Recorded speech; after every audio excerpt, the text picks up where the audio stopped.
me now? Yeah. Ah, I can hear you. Right. All right. That was a nightmare. Usually Stuart sets it up for me. Ah, Um, so I've got some questions written down. I've been like kind of prepped. I figured you Um, would.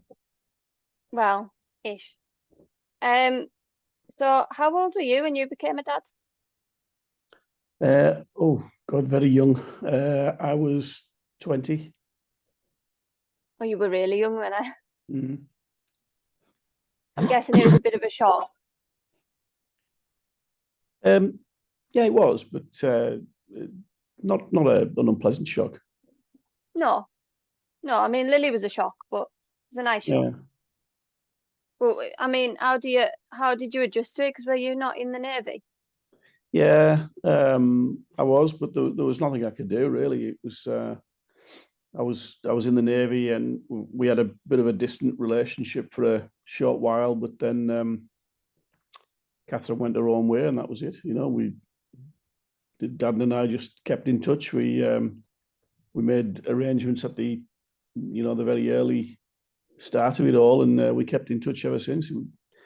Just one thing flows into another, doesn't it? Life happens. Yeah, yeah. But I mean, you did it really well, I think, because you and Kath always stayed really civil.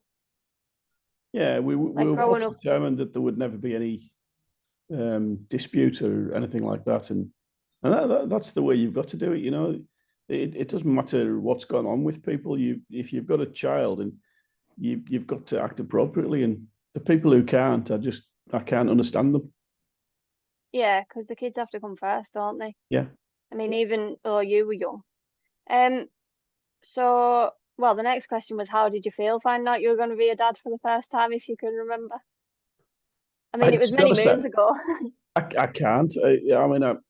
As I say, I can remember it not being so much a shock. It's just something that happened.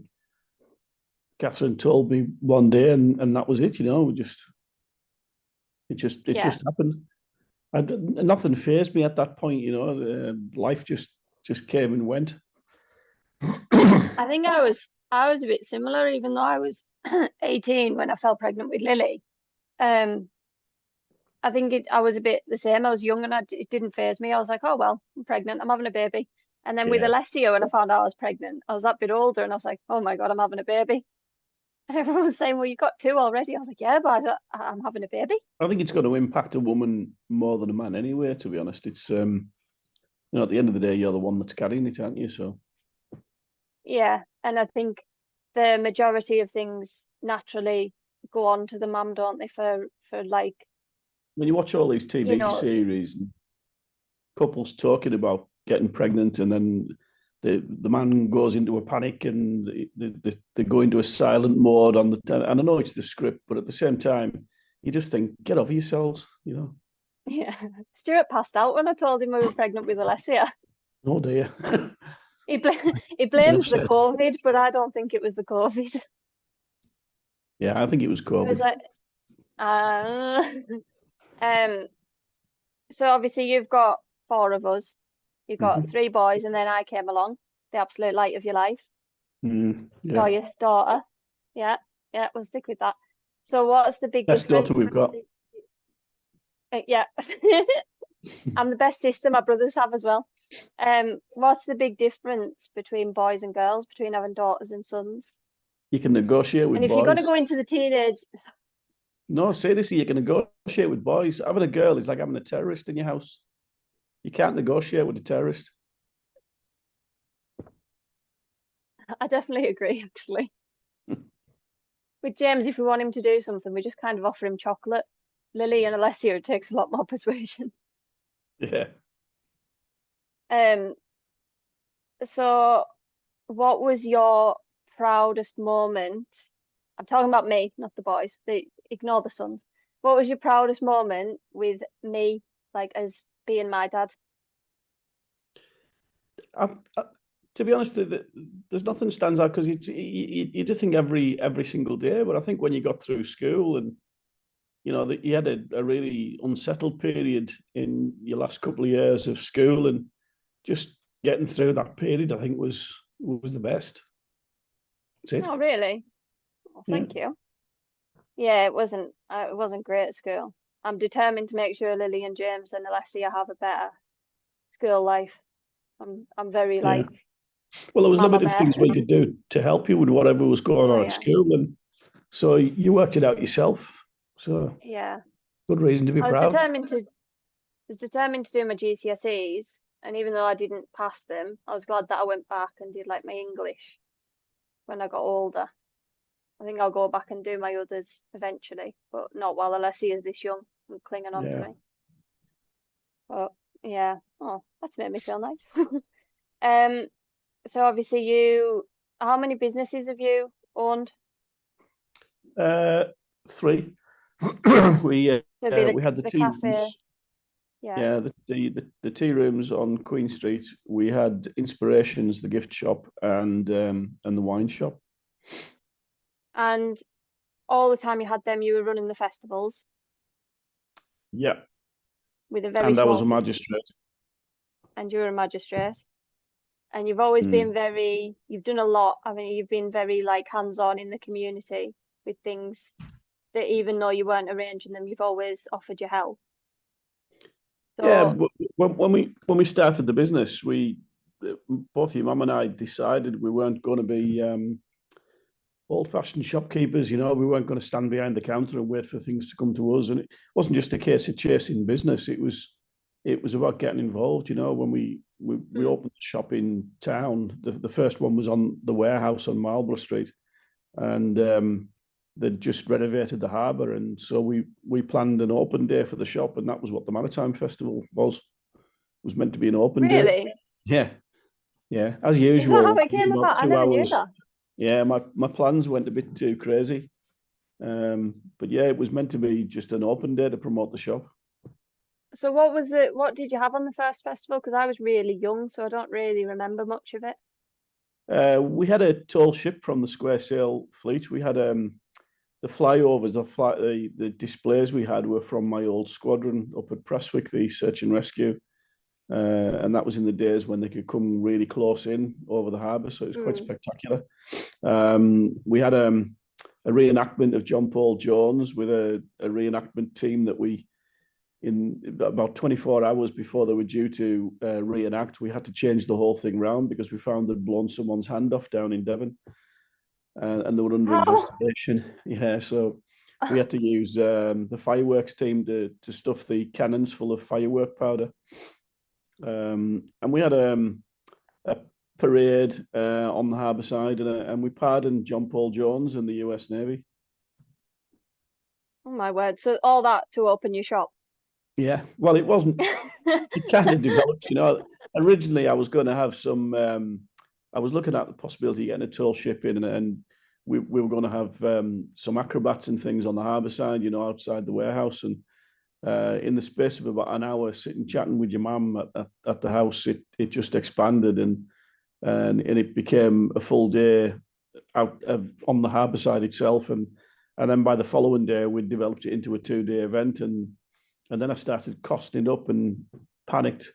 But within a week, we'd sorted that out as well. So Oh my word! So what was it like raising four children during that chaos then? I mean, obviously Darren was kind of to and fro, like living between the houses, but I mean, me, Luke, and Josh were always at home, so that kind of been very easy. I mean, I imagine Mum was a bit exhausted.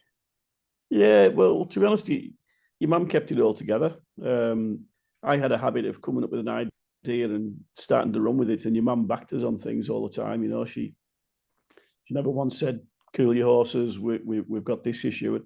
And of course, don't forget, I had a full time job as well through the first 6 years of this. I was a fireman, um, so I was running the festivals. I was a magistrate. We had a family. I was running the business, and I had a 40 hour a week job at Sellafield. And And this is somehow the thing, people say it they all can't just do fit it, into don't they? place, you know. I see people now, and you know, you'll say to them, "Oh, the high street's quiet," and they'll say, "Oh, yeah, we haven't got time to shop." And you just think again, you know, my old favorite, get over yourself. You know, people Yeah. tend to work less now. There's But well, I genuinely, I don't know what people do for time management, but you know, I guess maybe your mum and I were driven differently, and that was just us. Yeah, but I think that was good for us as well because we've all grown up with a really good work ethic. I mean, I know I didn't do great in school because of all the trouble that I had, but then as soon as I was out of school and I was of a legal age to work, I went and got a job straight away. Yeah, And then obviously I was out of work for a bit because I had Lily and James, so I stayed at home. But as soon as I was able to go back to work, I started part-time and things like that. We've always, I think me and my brothers have always had a really good work ethic because we've been raised with it. I think Because you example had us is working in the shop and in the festival, didn't you? You always yeah, had us doing something. but I think following by example rather than being preached at is always a better thing. You know, you do see parents, and everyone's got their own style of doing things, but you see parents who try to control every aspect of the child's life and their education and their future careers. And you are better just standing off at times and letting people find their own level. And Yeah, you know, if you've got a good work ethic, that I do think 9 times out of 10 you won't end up with a lazy brat for a kid. yeah. No, I agree. Um, we didn't really have the most normal childhood though, did we? No, Me and Luke and Josh and Darren. We were, no, I mean, the people I've met, status quo, McFly, N-Dubs babysat me. yeah. I think it became I normal mean, for you. It was probably more yeah. normal for you than the others. And obviously the big one, met the Queen, Yeah, curtsied too many times. Luke nearly got shot down. yeah. Good memories. You want to tell that one? Yeah, well, I was standing waiting for the Queen to come out of the beacon, and I suddenly remembered that one of the Duke's aides the day before had said that if he sees the 1 o'clock cannon that we used to own for the shop, he would likely want to have a go and make sure we had some extra shells. And I panicked because all of a sudden I remembered I'd only delivered the two shells, one for firing when the Queen came out of the beacon, and one for firing after the speeches. So I phoned Luke and I said, "Can you run round the shop and pick up a couple more of they were extended shotgun cartridges." I kind of intended him to just shove them in his pocket, to be honest, which probably wasn't safe. But Luke being Luke, he picked up the ammunition box and ran across towards Special Branch and the Queen with a box marked ammunition. And he was taken to the ground by Special Branch, which I guess is a good one to talk to in after dinner meetings. Mm. It's crazy though, isn't it? And then obviously it's it's just things like um obviously being friends with like Louis Walsh and him remembering me after literally a couple of years. He came back, didn't he? And he saw me again and he said, "You've dyed your hair. Why have you dyed your hair? You have lovely hair." Yeah. And things like Yeah, he's that. lovely. And then Louis Jean kept in Christophe. touch. A Yeah, lot he's of a them have nice kept guy, in isn't he? touch as well, though. You know, Louis texts a couple of times a year, and sometimes more because he's next to Louise in my phone book, and Louise has him in hers as well. He turns up next to hers. So, what I mean, even a month ago, she was we had a problem with gift vouchers, and we were having to email the gift vouchers for customers to ourselves and then print them off. And Louise emailed a gift voucher to Louis Walsh by mistake, who quickly texted back and said, "Thanks very much, but I'm not drinking at the moment." And he was in Los Angeles. So, but yeah, they've kept in touch, which was nice. Yeah. And like Jean Christophe's always been a good friend. Yeah, I mean, yeah. I think Lily, he's probably my closest friend. yeah. He's a good egg though, isn't he? I mean, it's it's weird to think that like when we got married, he sent a gift of us to go down and see him and stay in, a beautiful hotel, and he sent money when we were pregnant with Lily, and he's always been very kind of hands-on, hasn't he? And Yeah, it's like to me that's so normal, but when I'll mention it to people, they kind of get such a shock. Like when we did that the cooking demo with him over webcam during lockdown, me and Lily, yeah, and I mentioned it to school, and they were like, "What? Why? How?" I said, "Oh, because he's a friend." yeah. As I say, you kind of grew up with it, and it did become normal to yourself. But I think one of the reasons that so many of the celebrities kept in touch was that we treat them normally as well. You know, we weren't there taking selfies with them. You know, you see Yeah. people these days and they can't wait to get their own photographs for their own wall. We were never like that, you know. I Yeah. think we've barely got 3 or 4 photographs, and they were taken by other people. Yeah, Yeah. it's just one of those things, you know. But the shop has always, even aside from the festivals, the shop has always been linked with celebrity. You know, we Ken Hom, the Chinese chef. I've just Yeah. reconnected with Ken actually. He messaged the other day to say congratulations on deputy lieutenant. First time I'd had any message from him in what 15 years. He's on a UK and Ireland tour. But Ken was one of our first. We met him at a show in Manchester, and he became a customer for about 5 years. And he has a massive collection of wines in his cellar in the south of France, and a fair old proportion came from our shop, which is nice. And Ken introduced us to Sir Alex Ferguson. I was He about to say telephoned. about, Yeah, well, he telephoned one night and he said he had a friend who was organising a party, and he wanted some advice on the wine. And he said, "Do you mind if I get him to contact you?" And he didn't tell me it was Alex Ferguson. It was, I mean, I've been a lifelong fan. First time I can remember watching them was on a black and white movie in the Knights of St Columbia Club on Cleator on a cine reel, and it was a playback of the 1968 European Cup final. So I've been watching them since I was 4 year old. So it was phenomenal, really. that's it's just mental, isn't it, when you actually think about it? Like some of my um I mean some of my favourite memories, one of them is definitely being babysat by N-Dubs, because obviously I Yeah, was well, a that was a huge good fan of one. That them. one. Yeah. I mean, now that I look back, I do question it a bit, your decisions. We got by. Yeah, no, it was really good, like sitting on their tour bus and just like having a crack with them like Yeah, real friends. they were nice kids, to be honest. They were nice and They relaxed. were they were. And then breakfast with Ainsley Harriott, that's another one. Yeah, Remember going to pick him up at the hotel and he told me off for not eating breakfast and got me a breakfast. yeah. He's a nice character. He's Ainsley. He did. We asked him last year to paint a ceramic fish. Would you believe, for charity? And he did that for us. Louis Walsh did one as well. It was for the fishermen's charities. For some reason, they bought these ceramic fish and thought it would be a good idea to get celebrities to paint them and then auction them off. But then they realised they didn't know any celebrities. Somebody suggested contacting us, so we got them tied up with about 8 celebrities. Wasn't very well planned then, was it? No, no. I tend to find people have these great ideas and then they hit a brick wall. Mm, The problem with brick walls is that they're only as good as the cement. When me and your mum hit a brick wall, we just barged right through it. yeah. You just got to knock it down, haven't you, Yeah, and power through. always did. To be honest, Yeah. sometimes it's good and it works, you know, but I never knew any limits.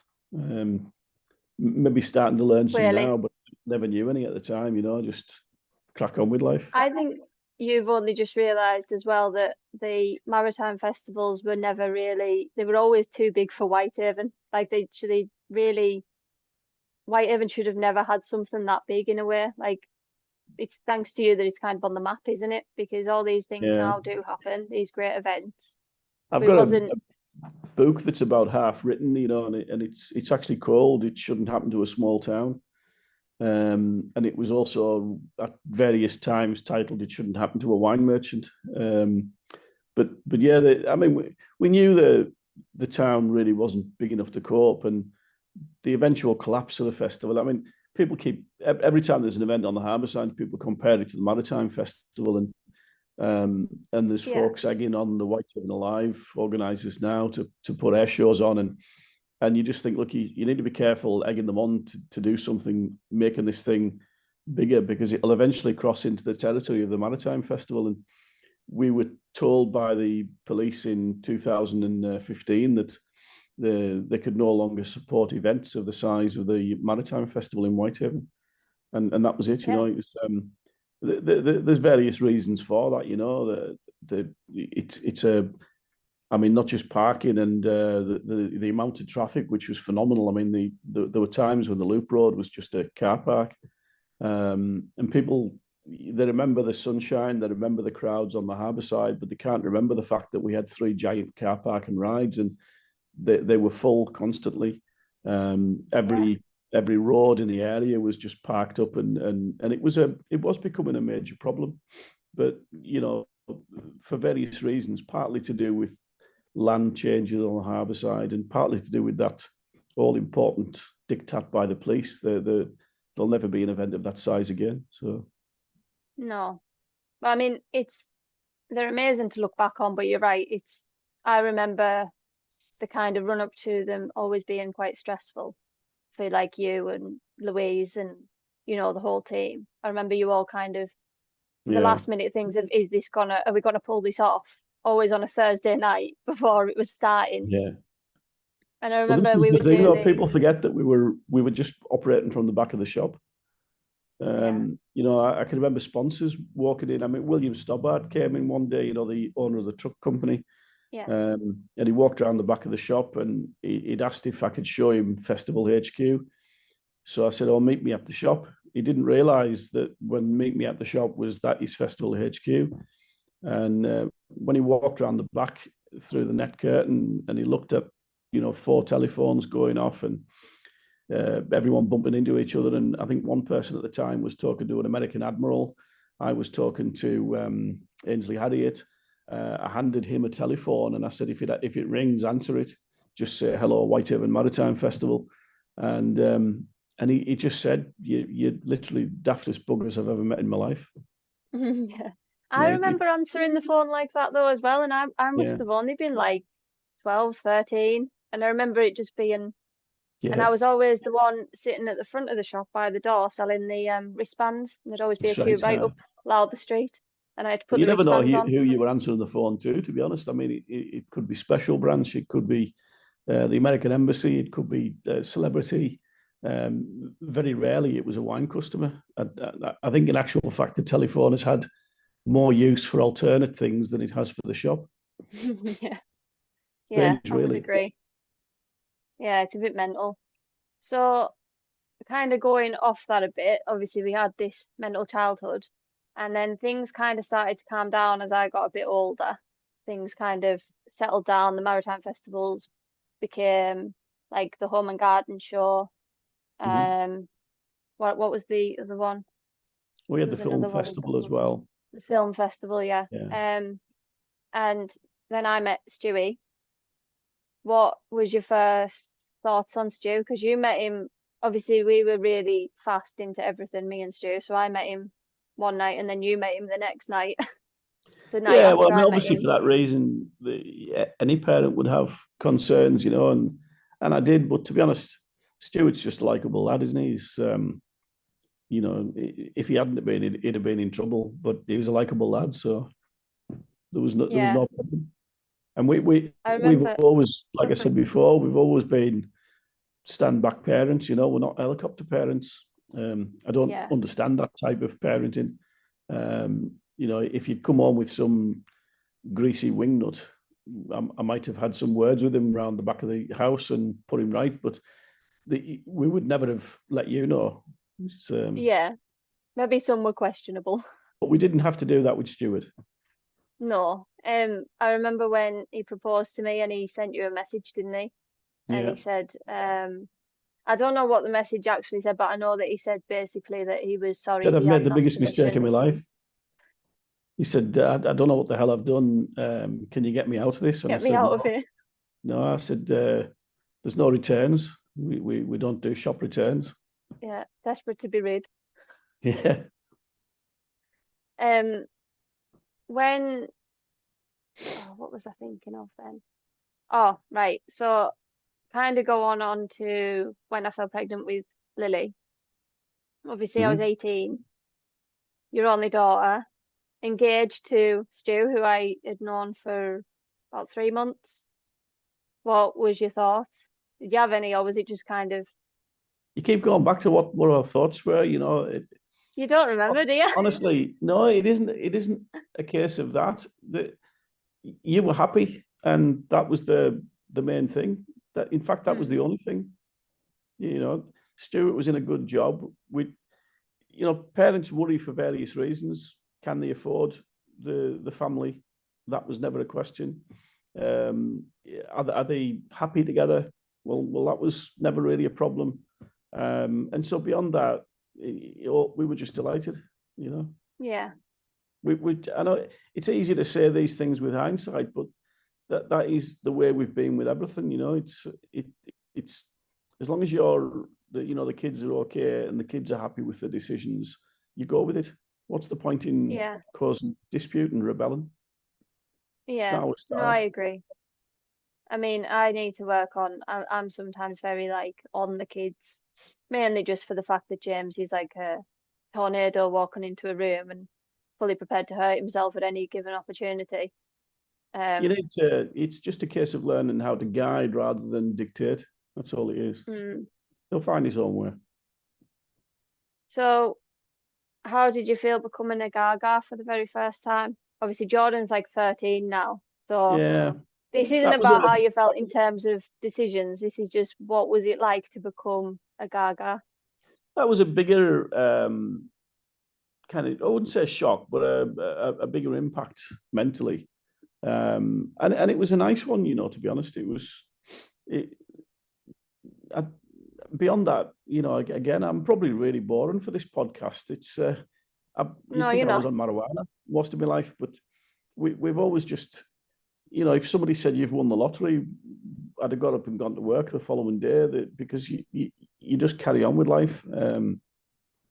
So we found out we're becoming grandparents. We send a congratulatory card, and that's it. We tell everyone, and we're happy with the news.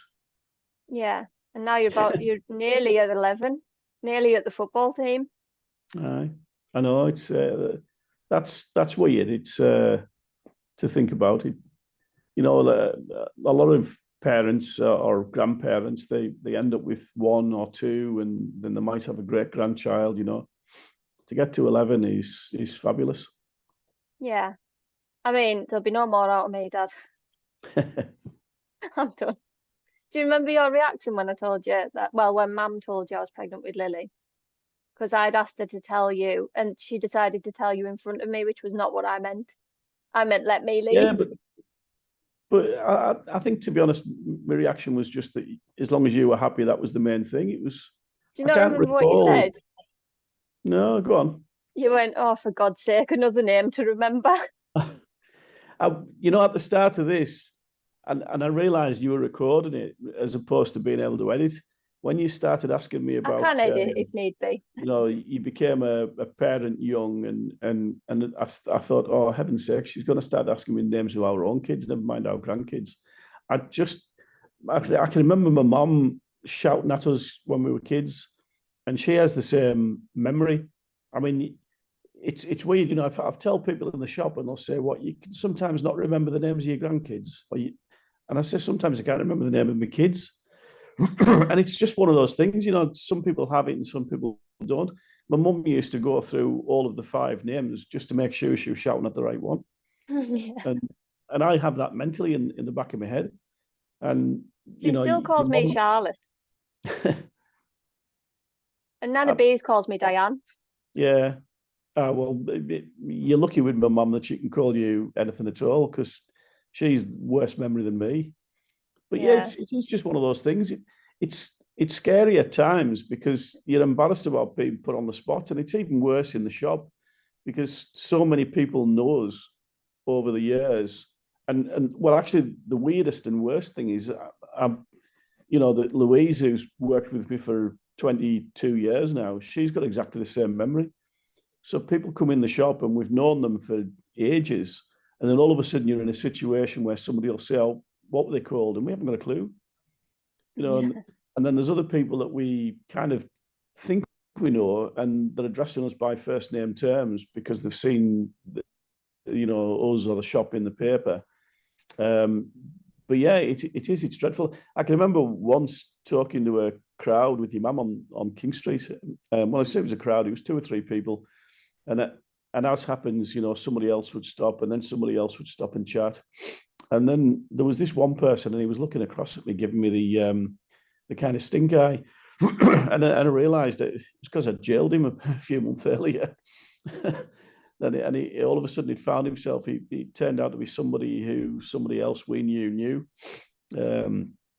Yeah, I guess it was just pot luck at the time. Yeah, I guess that's the trouble with living in a small town, isn't it? Yeah, And being, because you are a bit of like a big fish in a small town, aren't you? it's You're also very well known around here. yeah, well, but it's also it's an advantage as well, because whenever we've done anything, and I know it's kind of it can sound a bit like a sycophant, but whenever we've done anything, the public have turned out to support, and they always will Yeah, for events and that around here. And it's it might sometimes frustrate me that the shop is quiet and that the town is struggling, but I've often said you only have to stand out the front of the shop and shout fireworks display, and 10,000 people will turn up. It's yeah, just one of those towns. yeah. I mean, it's kind of obviously dropping the mood a bit, but when you got your diagnosis last year and you kind of opened up about it after, because we kept it quiet a few months, didn't we? Like Yeah, a month or two. Because obviously the first time you had cancer, it was kept quiet, and a lot of people never ever knew that you'd had it, did they? And then this time round, you opened up about it to kind of give the message of, if you've got symptoms that are right, go and get seen. And I remember saying to Louise about it that it was like I felt like I was sharing you a bit again, like I used to with the festivals, because so many yeah. people come in and It saying, was, "Oh, to I be honest, feel," or I like, saying they were upset, and I was thinking, it's just weird, isn't it? Because not many other people are in that position. yeah. But to be honest, I didn't know how to deal with it. We when when I had it the first time round, I had an operation. Um, Most of one of my kidneys was taken out. I recovered, and I worked all the way through the recovery. I Carried on remember. planning events, and the only thing I did was take time from attending magistrates court. Um, but this time round, it was more of a devastating diagnosis. It was, and it took me a long time to get my head around it myself. And then when I went to the shop, every time Louise and I discussed it, it would just end up in tears. And Mm. we figured the easiest way was to deal with it in public. Yeah, which is sometimes the best, isn't it? And I think it did bring a good message. Whereas I did say to Louise, it just felt like I shared you my whole childhood with the It entire town. And then I felt like I was sharing you again, if that makes sense. It's a strange one, isn't it? was just easier to rip the band-aid off than have Oh 10,000 yeah. conversations, because it was clear I was not well last year. I was struggling. I mean, and there were also going to be times on this medication I'm on where I'll be struggling as well. And but for the first few months, I mean, you were when me and your mum went to Carlisle, and we kind of had an idea for about 8 weeks what it was, but we didn't know how bad. And when we went to Carlisle, and your mum asked how long I had, and you were still pregnant. You had a couple of months to go. Josh was on a course with the police, and they said, well, if the medication doesn't work, 12 months or less, and just difficult to take. Yeah. No, it was horrific really, wasn't it, to look back at. Yeah, Obviously we feel very blessed that the medication's been working, and I yeah. mean I know you can't The taste it, drugs and that's work. a bit crap. Yeah. Yeah, Yeah. I mean it's rubbish that everything tastes burnt to you. I was delighted that day I came round and made you that pasta, and you said you could taste it, and you had a massive dish of it, and I remember my mum whispering, "That's the most he's eaten in months," and I was like, yeah. That was one of the weirdest things, that I mean, my taste buds. It's taken about 12 months, but most of the flavors have come back now. But anything at all would just taste bitter. Um, and it seemed like I could smell everything. I mean, I can still write wine columns because most of what your sense is on your nose anyway. But the "And you finished have me pleasure, to help." yeah, of course. But the finished pleasure is on your palate, and I've got no pleasure on the palate. Most of it's all you get on your palate is sweet, salt, sour, and bitter, and they're all enhanced. And the one thing I still can't go back to is wine. It's I don't know whether it's the alcohol or whether it's the what's happened to the fruit, but it all just tastes like vinegar. Even my very expensive stuff, and so that's been a real change for me in 12 months. I haven't had more than a sip or a smell of wine. It's quite strange. Yeah, because it's always been a big part of your life, hasn't it? I mean, now I'm allowed to say, I remember saying on the radio as a kid that you used to give me wine and you going, shut up. But you used to let me taste it, didn't you? Because you wanted me to be an expensive date. Well, that was our way of making sure you settled with someone who had a good wage. Brought you up on Grand Cru wine. Yeah, and now Stu hates you for it. Your mum bought me a book for Christmas one year, and I don't know, for some reason I just took to it. We'd been buying a nice bottle of wine every few weeks when we could afford it in the co-op in Whitehaven, and she could see I was getting into it, and she bought me this book, and it was Oz Clarke's Guide to Wine, and in the back he listed another friend. Yeah, well, he became a friend very early on, and 20 years now with Oz. But this book listed Oz's top 20 or top 40 wine merchants, and I said to your mum, I want to be in next year's book, and so we applied for a license, opened the business, and the following year I was one of Oz Clarke's top 20 wine merchants, and again I didn't even stop to think, how impractical is this? How ridiculous is it? There's probably 7,000 or 8,000 wine merchants in the UK, but we did it. I kind of had a thing of just telling myself we could achieve something and it would happen. Yeah, but that's the same with the festivals, because you would have never put Whitehaven as a place where walking down King Street or Lowther Street or along the harbour would be celebrities. I mean, like Sean Wilson, another friend. Yeah. He came with his cheese, didn't he? Like a few times, and he came to my engagement party, didn't he? Yeah. But well, Sean phoned me up everyone one called day. him Martin and stuff. It's right. mental. You wouldn't think it for Whitehaven. Yeah. Sean phoned me up in the shop, and he explained who he was, and I kind of recognised his voice, and I said, "Oh, look, I thought it was, the lads at the Whitehaven News were often taking the mick, and they would phone up and pretend they were Radio 4 or Radio 1 trying to book an interview, and I used to fall for it. And so this time something told me this is a setup. So I told Sean to bugger off, and I put the phone down, and he phoned me back. He said, "No, honestly, I really am Martin Platt." And then the voice kicked in, and I thought, "Oh, crikey, what a prat." So we had a good chat, and he just said he'd seen the interview after the shootings. I think I'd said something like the festival wasn't just the tonic Whitehaven needed; it was the gin and tonic, and it was really late on, close to the actual festival itself. And he just said, "Look, I'd like to come up." And I remember saying, "I've got nothing in the budget," and he said, "No, I'm not going to charge you. I just want to come up and help you out." And he did that for a number of years. Yeah, it is crazy. I mean, I know it's like a podcast about parenting and families, but I've never really talked about how mental my childhood was on it, because I've never really mentioned you much on it, because I think a lot of people get the impression that I get places, and they probably have the impression with Luke, Josh, and Darren as well, that we get to places because of who you are, if that makes sense, with having like a contact. And I said to Stuart, "What's wrong with using your contacts?" But I've never mentioned you in terms of that, because I had this little bit of a push of like, I'm going to do something and prove that I can do it, if that makes sense, prove to everybody that I can do it. And now I went out yesterday to Crab Fair with the kids, and I got stopped by multiple people saying, "I'm really enjoying the podcast." Good. Nice though, isn't it, when that happens? Yeah, but it was weird. I was like, "Oh, this is mine." Do you know what I mean?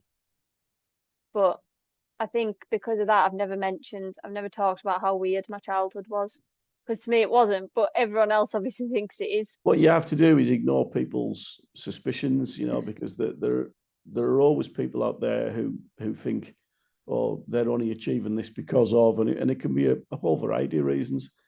yeah, at the end of the day, you're either decent or you're not. And your mum and I have never believed in nepotism.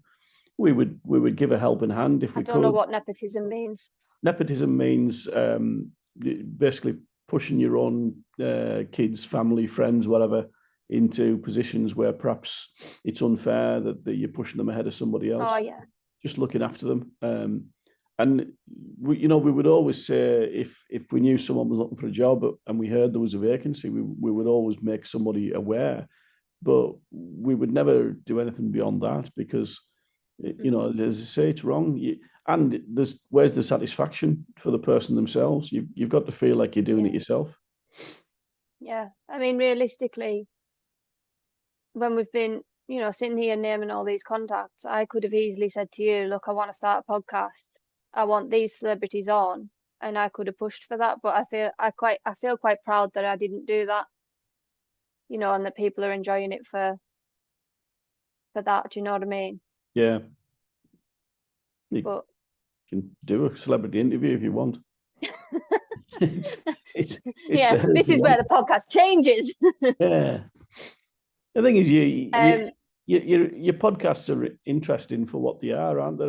And when if a celebrity fits the niche market that you've created, then that works. But if it doesn't, then you change it for no reason. yeah, Right.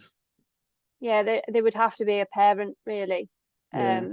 and I think getting different people's perspectives is good because I've had different guests on here who have talked about how they manage parenting and what they do. So one of them was a volunteer, and she was saying that she has to take the later shifts in her volunteering because she works for Strut Safe as a Mm. volunteer.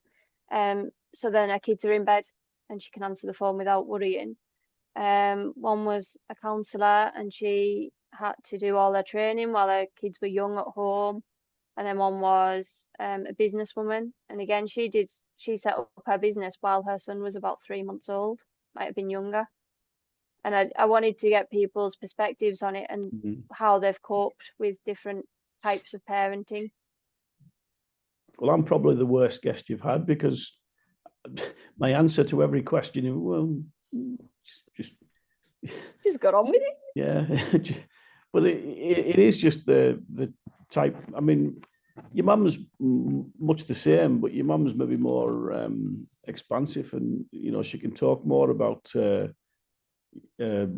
family and feelings and memories and things. To me, life just happened, and if there was a Yeah, standout moment, you remember that. You remember what was going on in your head at the time. But other than that, unless it was something particularly stand out, and every instance you kind of ask about you being born, the kids being born, you telling us you were pregnant. They're all happy memories. So why would there be yeah. anything other than that? You do remember a lot of stuff though, because you remembered when we went to south of France how I went through this stage of calling everyone baby cakes.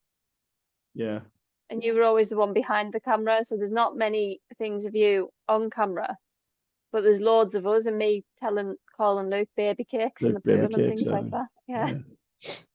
Yeah. I always thought So that was a weird one, that one.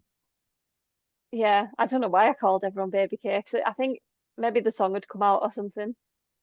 There's Can a you remember song, me isn't there, phoning called you one day and telling you I'd had a phone call from some guy called Dappy about appearing at the Yes. festival, and I said he'd said the band was was N Dubs, and I was typing all the various versions of N Dubs into Google.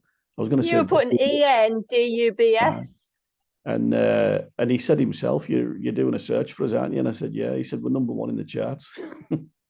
I know. And you came home and I went mental at you, didn't I? Yeah. Like, Dad, ring him back now. Well, we And booked then them. they Came babysat in the me. end. Yeah. They became nice Good. babysitters, didn't they? They did. They were lovely, to be fair. So obviously I've kept you for ages, so I will start to wrap it up. But I have two questions from the kids, which I'm going to go on to in a Go sec. on. They're very different. But before I do, I was just wondering because obviously we've talked about how chaotic life was and everything. But you and Mum have definitely been through a lot. There's no Mhm. doubt. Probably a lot more than a lot of couples have. So how long have you been married now?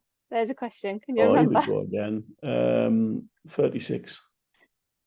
Yeah, 36 years. 36 years. Okay. How do you do 36 years of marriage and not kill each other? Count to 10 on a regular basis. Is that what you Now, do? to be honest, we are both genuinely mellowed, in all that time. And it's going to sound corny. I've often heard people say, "Oh, we've never argued," and I'll look at your mum or sometimes in the shop and I'll say to Louise, "Oh, they must be as wet as a lettuce." But your mum and I think we've possibly had three proper arguments. We don't raise our voice. We sometimes we'll go and find our own space to sort things out. Generally, it's me getting excitable about this, that, or t'other, and your mum has a way of just bringing you down to earth with sometimes a rather sharp comment. Yeah. But yeah, she can just level Or a things. look. Yeah, but that's it. But she has a way of bringing you down to earth with a soft landing from wherever you were up with, Yeah. And I think it's if you're clashing all the time, if you're arguing all the time, you've probably got no chance in the long term. And our interests are much the same as well. We used to like going to music, to rock concerts together, and we saw Dire Straits, Genesis a few times, Bryan Adams. Yeah, and we enjoyed going and traveling. And then I was the one that would start to grow out of that a bit. I wouldn't say grow out, just change my habits. But then your mum had Margaret to go with to see Bryan Adams and Westlife, and but then latterly we've got into Strictly Come Dancing, and I'm confident enough of my sexuality to be able to say that I love Strictly. Do you enjoy Strictly? So we sit and we enjoy that together, and your mum, she works hard, and I work much less these days, but we get to a certain point in the day and it's time to sort tea, and then we sit down and we watch 3 or 4 hours of telly together, and we enjoy it. The odd occasion we go out now, it's for something that it's either work for your mum or it's something that we both really, really enjoy. Yeah. Or something to do with you being a deputy Lord Lieutenant. Is that how I say it? Yeah. It's a MBE is easier. When you just had the MBE, that was easier to stay. Yeah, you remember when I got the MBE in 2011, I got cancer, and then I got made Deputy Lord Lieutenant last year, and I got cancer back. And your mum said, if the Queen phones and invites you to tea, tell her to bugger off. I know, I remember that. You have to have a bit of barracks humour to get through life, I'm afraid. I agree. I think you're the reason I've got quite dark humour, actually. Stu says I get through the worst of things with humour. Me and Stu used to argue a lot, didn't we, to be fair? I think that since we had kids, it improved. But with everything being so fast, things were very intense for us for a few years. And we've kind of, as things have calmed down, we've mellowed out a bit. And I think I'm better now at just saying that I love him more than the argument and that I'm sorry. And he's got better at it too.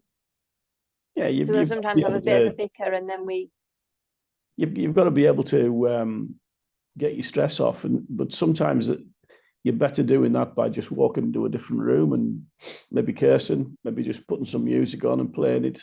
But like I say, I don't understand how couples can constantly bicker and go for the long haul. I think it's actually impossible. Yeah. You're not going to have a happy life, are you, like that? Yeah, if you're constantly fighting with each other and slagging each other off, you've no chance. Yeah. So I'll go on to the kids' questions. Right, I'm dreading these. So they are very different. Lily's question for you is, what made you want to be on Mama's Gone Mad? What made you want to come on an episode? Well, I've been interviewed by all sorts of people over the years, and I was sitting there waiting. I was starting to get to the point where, is she going to invite me on? So I thought, well, I'd better drop a few hints. So it wasn't a case of what made me want to go on, more I was determined to get on. No, to be honest, how do you say without sounding a bit teary-eyed? I'm proud of you. Oh, thank you.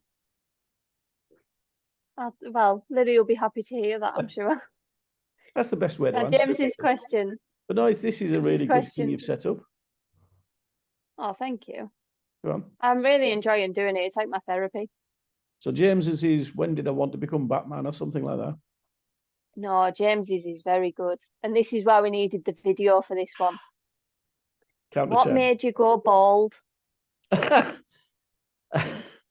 Right. Well, if this was an adult James's broadcast, question. I'd give various answers. But my dad, uh, I think thinning hair has run in the family for generations. But my dad and I never knew my granddad on my dad's side because he died in a pit. But my father and my grandma on my mum's side and other people of that generation, when they were going thin, they always did this Bobby Charlton curl over. And my dad's comb over was, if you put it in a straight line or if you saw it in the wind, it could be sometimes 18 inches long. And I remember. he would platter it around his head. And I always just thought that just looks daft. I mean, great memories of my dad, but that's the one thing I wish he'd just cut his hair years ago. But it is what it is. And I always just thought the minute mine goes thin, I mean, I used to have quite bushy hair and it was shoulder length. And What was the football you looked like? I've forgotten his name. oh, Ian Rush. Ian Rush Yeah, with when the I had the moustache moustache and the as hair. well. But I had thick set hair, and when it started going thin on the top, I got myself a pair of clippers. I think they might have been dog clippers actually. I got them on a car boot sale. But I stopped going to the barbers and I just started trimming my hair. And over the next 2 years, I shortened the clippers gradually to the point where all you could see was 2 millimeters of hair. And then now, as you can see, there's nothing. So I just shave my head every morning now. Mm. I honestly thought you were going to answer that it was me. No, no. Honestly, it's just hereditary. I'm afraid this is the future for James. Oh, bless him. No, he's The got Stu future on his is a side, hasn't solar he? panel for a genius. There you go. You've seen Stu's hair. Apparently, his granddad had really, really thick hair up until he injected himself with something that was meant to go in a sheep once by accident. Oh, ouch. Yeah, it went through the sheep skin and into his hand, and he didn't realise and injected it, and he went bald. To be honest, I've got used to it over the years. You know that there's nowadays though, because of hair transplants and hair treatments, and there's almost an expectation that that you'll keep your hair, and I've had just one or two comments over the last few years, but I don't know. To me, having a hair transplant is like having Botox or something like that, and I'm not knocking anybody who does it, but why would you want to Not for artificially you. change your appearance? This is my appearance, It's not Yeah, exactly an oil painting, but it is what it is. yeah. I've very much accepted um myself, but I think that you and Mum have, haven't you? So I'm Yeah, but you're beautiful. like, well, thank you. I'm me. I've always been 5'3", I've got and I've got crow's feet here. I'm not even 30 yet. yeah. I've got crow's feet, arms, legs, and tails as well. All I need is a fishing rod, Well, and a garden pond, and I'll be at home. well, I do appreciate you coming on. I'm glad I got you Well, on, I and I'll get you on appreciate you again finally once. asking me. Took you I long enough. remember when I asked Mum and you made a comment about it. You were like, "Oh, aye, yeah." Well, Well, it's still strange enough now being your mum's plus one. I'm adapting to life. I'm a modern you man. are, you are, yeah. I'll be singing Well, Kumbaya with convicts next. No. well, when I get the podcast studio sorted in the garage, because Stuart's currently getting that sorted, he says, I'll get you back on again and we can do it face to face. Good. Right, I'll let you go though. Okay, dokie. I've kept you long enough. Bye, Bye. Dad.